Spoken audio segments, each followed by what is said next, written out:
This is JBLE-TV, your place for news on the installation for service members and our community.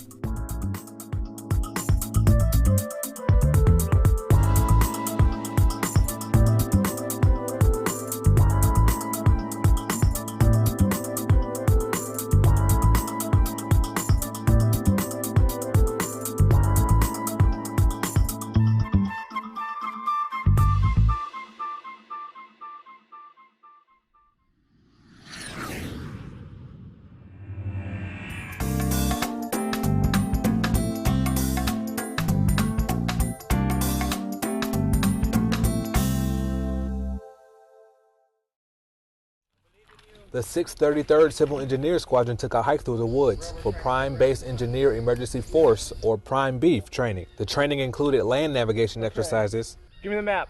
Where the airmen used maps and compasses to find landmarks in the field.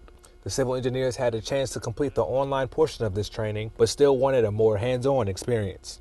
In a deployed environment, we do a lot of convoys, so in the event that they're in a location, they need to learn how to use the compass and know how to pace count and stuff like that, and that's what the land navigation course here teaches. So they can navigate from point to point using and reading a map and being able to find their way throughout wherever there may be. The CE Airmen navigated through various indoor and outdoor training areas at Fort Eustis. After having a burger burn cookout to refuel, the airmen moved on to a weapon simulation course where they learned different techniques to use downrange. Fort Eustis actually has a state-of-the-art simulator, so we opt to use this one because it is so close, and because Mark, who runs it, is absolutely amazing at what he does, and he's had personal experience downrange, and he's bringing it down to the airmen who haven't had any and teaching them how to use the weapons that they need to use. These engineers can make their way downrange with a better sense of navigation and survival after completing the course. Senior Airman Jordan Garner, Fort Eustis, Virginia.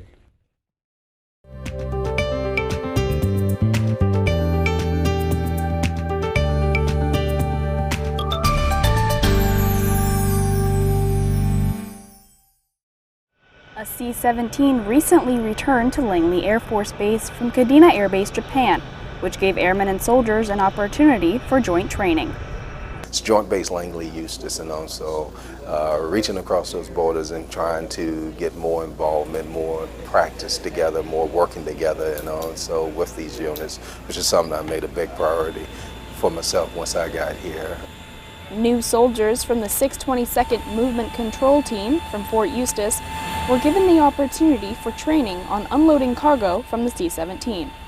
Everybody on both sides, Air Force and Army, gets the experience of working together, know how each one functions, knowing what the other's job is, so that when we are working together, they're better prepared for it. They know what to expect. There's not any surprises or, people get in the way of each other. Everybody knows what their roles are, how they function together, and what they need to be doing. Joint training helps to strengthen our mission as a joint base and improve readiness for deployment where different branches may have to work together. I'm Airman First Class Kristian Eastlick, Langley Air Force Base, Virginia.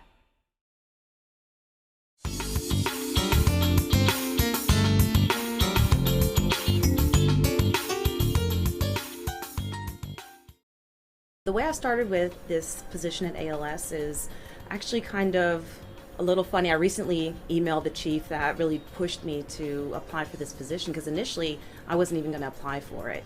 I've always loved PME, so as a student I really enjoyed ALS, Insteel Academy, and even a senior academy. I'm one of those people that always enjoyed being in the classroom. So once the position came up and my chief really pushed me to go for it, it was the right thing to do.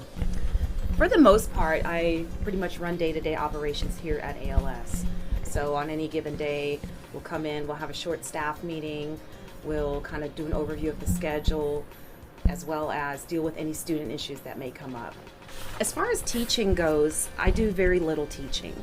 I am qualified to teach, but I'm really nothing more than a substitute teacher. So I'll fill in, for example, I have a staff member that has a family emergency, so I'm going to cover some classes for him.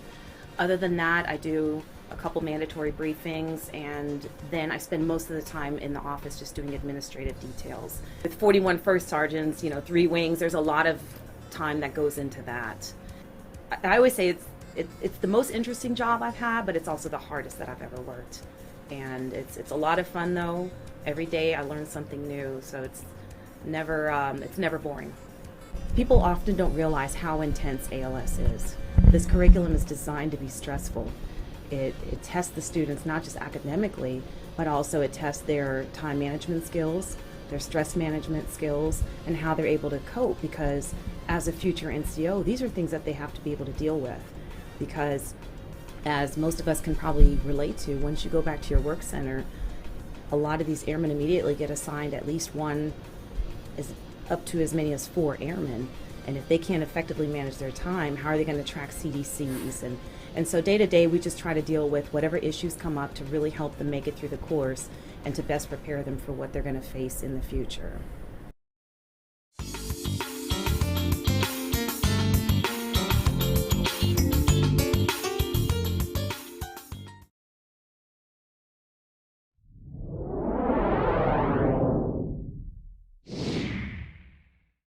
The photo was taken at a Finney flight for Colonel Kevin Robbins. He was the former 1st Fighter Wing commander. What they do is they get to have their final flight in the aircraft that they typically fly, and their family gets to greet them at the very end.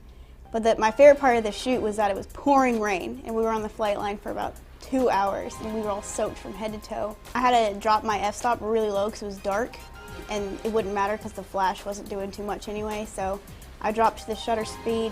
I shot the shutter speed up so I can get the rain, because I wanted to get the raindrops. So it made it click faster, so I got the rain, but put the f-stop down so it could bring in more light. From all of us at JBLE-TV, thanks for watching.